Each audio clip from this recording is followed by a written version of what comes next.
Lui, pendant qu'il court, il n'écoute pas des podcasts, il écrit ses chroniques. C'est Mathieu Noël. C'est ça, Mathieu, hein? C'est tout à fait ça. Exactement. Donc, on va voir le résultat tout de suite. Noël s'en mêle. Mathieu, on aura bientôt le droit à l'erreur en matière fiscale, mais certains voudraient visiblement que ce droit à l'erreur soit étendu à d'autres domaines. Oui, Patrick, moi. Je crois en effet qu'il faut aller encore plus loin et étendre le principe du droit à l'erreur à tous les domaines, notamment la mesure des audiences radio médiamétrie. Je vais y venir, mais saluons effectivement d'abord la bonne nouvelle.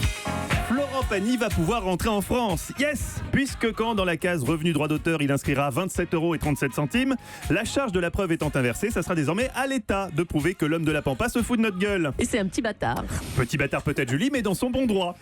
Le problème de cette annonce sur le droit à l'erreur, c'est que certains se sont dit que c'était le moment de se faire pardonner un peu tout et n'importe quoi. Ainsi, Marine Le Pen. Vous vous souvenez de Marine Le Pen, Patrick ? Non, pas du tout. C'est normal.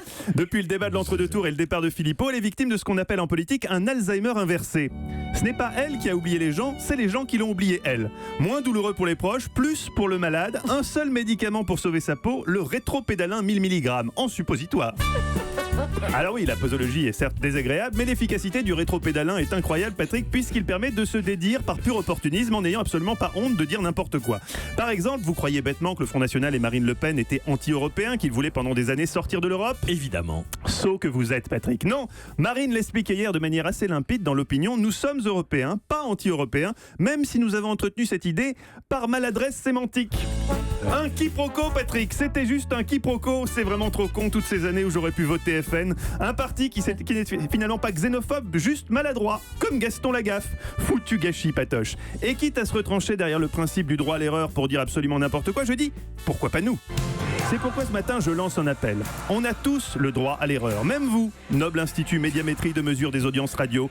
Comment croire en effet à tes résultats ? Pourquoi diable des auditeurs déserteraient une radio où on répond chaque matin aux questions de fond qu'ils se posent ? Pourquoi en sport mécanique, la victoire est-elle marquée par le drapeau à damier ? Eh ben oui. Oui, c'est une question. Ben oui. Je tends donc la main à Médiamétrie, la main du pardon. Et je lui dis, petit institut, tout le monde peut merder. Si tu as fait une bêtise, une boulette, que peut-être un stagiaire a renversé son café sur les serveurs et que le liquide brûlant a fait fondre quelques composants électroniques et que paf, France Bleu Pays de Loire nous est passé devant. Peut-être, c'est une hypothèse. Mais il faut le dire. En attendant, évidemment, ici en interne, on bosse pour corriger le tir. On réfléchit à des solutions. Une idée, Patrick ? Un coup de vin blanc. Oui, ce qui est terrible, c'est que pour l'instant, c'est notre piste la plus solide. Europe 1.